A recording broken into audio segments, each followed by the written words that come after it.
Dominant performance. I think Scout can learn a lot from this match and get prepared for these upcoming tournaments in March. And he knows how to win these tight matches.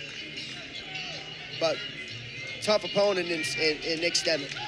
Yeah, and Stout, he's 4-0 against Ivy League opponents this year by a combined 70 to 13 point total. Again, Princeton will be at Penn on Sunday, and then the first ever Ivy League tournament will be on March 9th. That's what's up next for Luke Stout. Right now, though, it comes down to heavyweight. Sebastian Garibaldi, the juniors, 18-7. Number 31, Peter Ming, the fifth year, is 11-6. And again, a rematch of what happened at Midlands. Both of these wrestlers a chance to win the duel for their team. But what a night we've had here for it to come down to the wire. Yeah, it was back and forth all night. You had some guys step up, and you had some really tight matches across the stack, and it's been really, really fun to watch. Coming down to heavyweight doesn't really get much better than this. How bad do these two on the mat want to win it? How bad do the two head coaches on the sideline want to win this match? Minute complete. They're tied up high.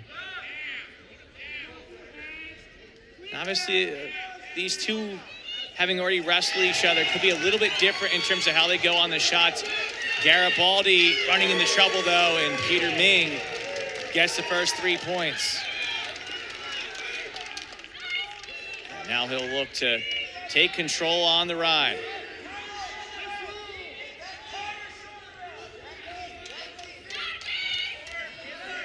Garibaldi unable to get a win yet against a ranked opponent this year, 0-5. Couldn't roll through as Ming continues to work the ride. A nice takedown and getting to work on top. These Stanford guys have done a good job on top throughout all these matches, really. And it's been the difference maker in a few of these.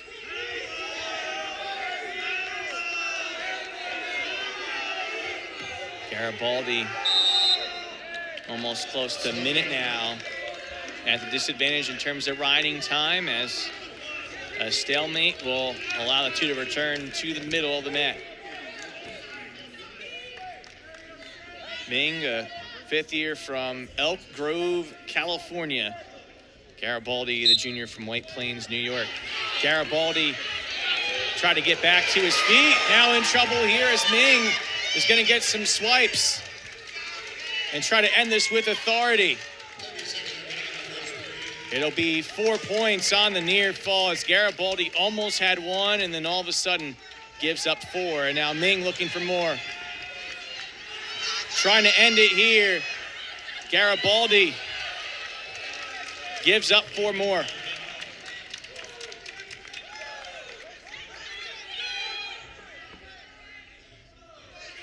As of right now, they have only shown the first 4. We'll get a confirmation on that score through 1.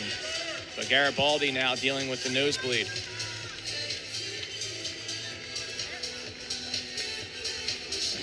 Well, look close there to Garibaldi, right there getting his feet. And then all of a sudden, Ming just turned it on.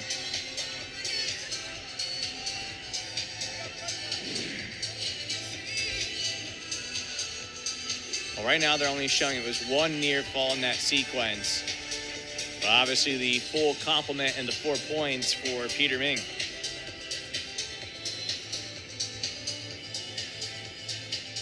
For Garibaldi, what can you do here to get back into the match? You gotta try to wrestle through this, and you gotta probably have to get back points. It's tough to get takedowns at the heavyweight weight class, and I think you gotta probably try to figure something out from the mat wrestling. It's a lot tougher to do as a heavyweight. Garibaldi beginning on top.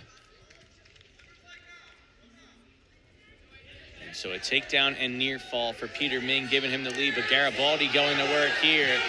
And he's going to get some swipes there. Is it enough for points?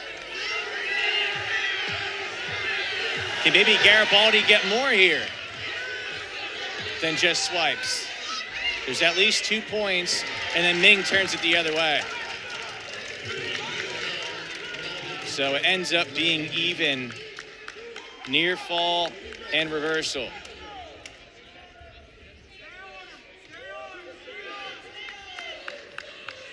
How quickly can things turn? And very fitting for how this evening's been.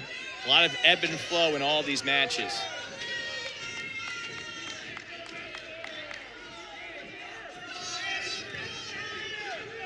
Ming still working it here. Sebastian Garibaldi's had nearly the full complement of heavyweight matches for Princeton in duels competition, 10 wins, 4 losses, but this one may sting if he can't get a comeback going here. And you start off in a good fashion with that near fall, but then giving up the positioning for the reversal.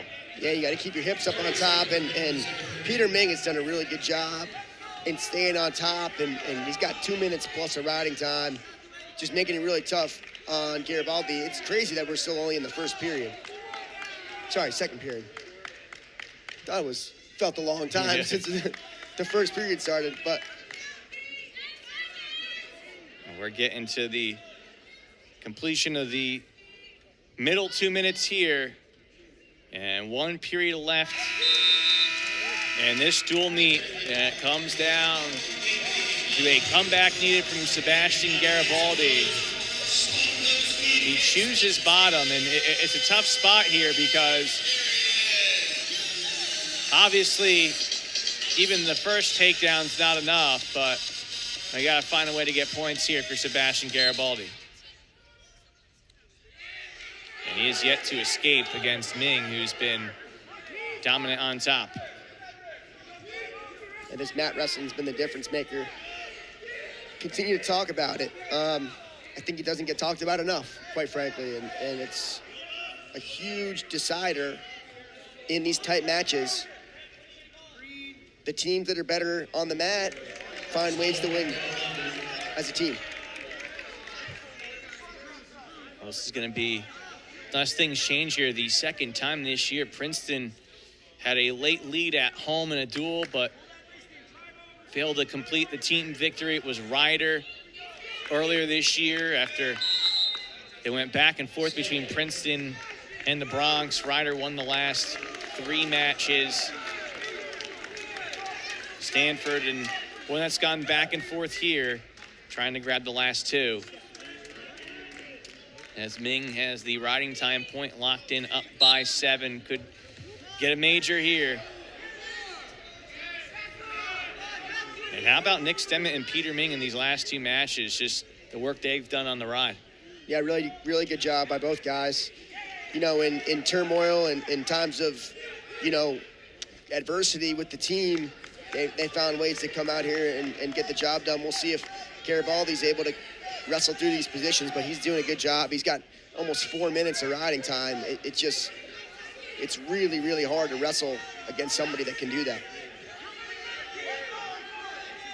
Garibaldi, despite near fall points, well behind on the scoreboard. It's another stall against Garibaldi, adds on a point for Ming that will make a major possible even with a Garibaldi escape. But Peter Ming will move to 2-0 against Sebastian Garibaldi this year, and he keeps his hopes alive of making a run to the NCAA tournament this year. As the Stanford faithful will be happy with this one. It's another major decision, and once again it'll be 11-2. This time Peter Ming, as the Cardinal, will prevail victorious 20-17 in this one, and Ming just business in this victory. Yep, really well done. Stanford finding a way to win. And, you know, really well-coached team. Obviously, a lot of tough matches. Stanford, young team, young guys coming out here finding ways to get their hand raised. It was impressive. When we come back, we will hear from Stanford head coach Chris Ayers as again the Cardinal victorious by a 20-17 score. Stay tuned.